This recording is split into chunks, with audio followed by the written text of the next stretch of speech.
Remember quantitative easing when it first came out? Ben Bernanke never said that it was QE1. He just said that it was QE because we weren't supposed to have a 2, 3, and now infinity. But what happens is the economy gets addicted to it. So now the economy is addicted to stimulus, government spending, and therefore addicted to this money printing, MMT, whatever you want to call it.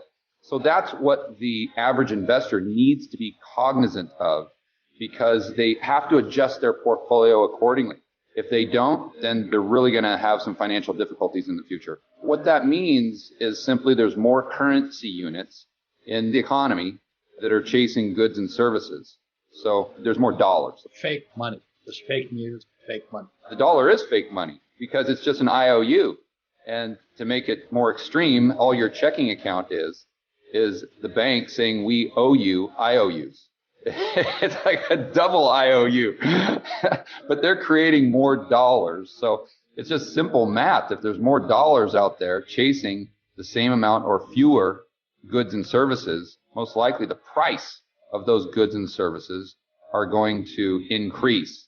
And if prices are going to increase over the next, call it 10, 15 years significantly, you need to have your portfolio set up in a much different way than if prices were to go down or stay the same over the next 10 to 15 years. The reason I call it fake money is the more the Fed prints money, the rich get richer.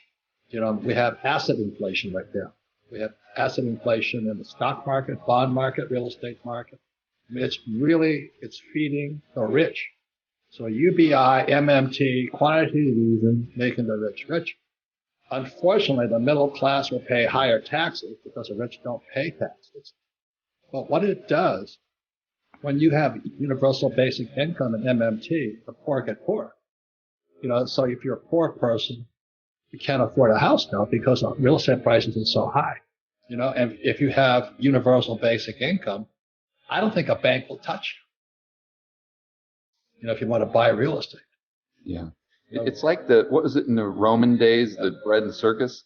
It seems like it's the same thing today with these stimulus checks and the UBIs, that people are getting a couple bucks in the mail and they're thinking that's fantastic. While at the same time, they're not realizing that they're being priced out of every single asset denominated in dollars. And if they do try to buy a house, or if they do try to invest in stocks or bonds, and if they don't know what they're doing, they're going to get steamrolled, because everything is in a bubble thanks to the Fed, the money printing, and the artificially low interest rates. And UBI will accelerate that. That's right. It'll make the bubble so big it turns into a mania.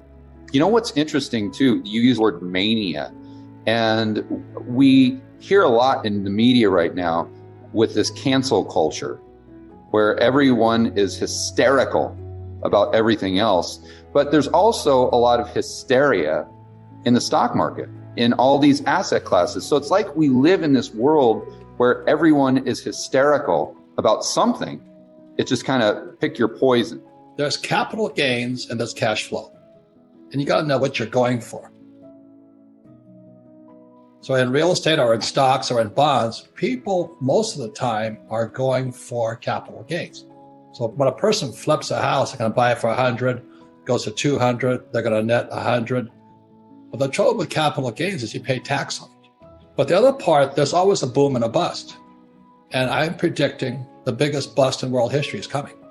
So it's going to be the biggest opportunity of all times because, Kim and I made our fortunes 2008 because, we had apartment houses and our tenants were leaving to buy their houses they couldn't afford.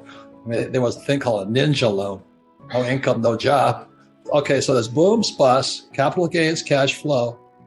And there's a thing called, there's always the opposite. I was at the gym just now, and before everybody came out, I said, I felt for this guy. He says, I've been a bus driver for 40 years. I'm going to retire, and I can't wait. He's turned 65. I said, what do you got? He said, I got a 401k. I said, what's it filled with? He says, I just sold all my stocks at the top of the market. Then I went into bonds. George, what did he just do? The most stupid thing he could possibly have done. First of all, you should never put all your eggs in one basket, but especially not the bond market right now with all the money printing that you referred to earlier. Robert, before you said you think the market is going to crash. So whether that's the stock market, real estate market, the question is, does it crash in nominal terms or adjusted for inflation? See, the stock market can stay the same as it is right now, but if we get 10% inflation because of all the money printing, you'll actually lose purchasing power. You see? So the market can crash up just as easy as it can crash down if your definition of a crash is losing purchasing power. So if you're someone that believes, like I do, that once the Fed starts printing all this money, the government prints all this money with stimulus and whatnot, they cannot stop. It's like a heroin addict. The only thing they can do is print more and more and more. And if they can't reverse course, then you need to start thinking through your portfolio in terms of hard assets. Correct. Something tangible. Well, I'm an entrepreneur, but if the crash wipes out your business, you have no cash flow. And what happened when a COVID hit for Kim and myself, cash flow went up. Because the market was demanding more financial education. It's always going up and down, in and out. And that's what investing is. Either capital gains, cash flow, boom, bust, liquidity, all this stuff. And that's what financial education is. It's not this poor guy who says, I have a 401k and I was told to sell all my stocks and get into the bond market. Now, George, would you explain why you said that is the most stupid thing you could do? Because you're getting a future stream of dollars. That's all a bond is. You're buying a bond for $1,000 and they're saying, okay, in 10 years, we're going to give you $1,000 back. And along the way, we'll pay you a little bit of interest. I mean, it's negligible at best.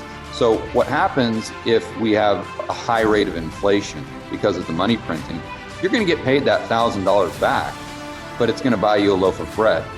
So you don't get back your purchasing power. You only get back your dollars. See, when I look at this stuff, I'm looking at the relationship between equities or stocks and bonds. And so the reason the stock market went up is they kept dropping the interest rates on the bonds.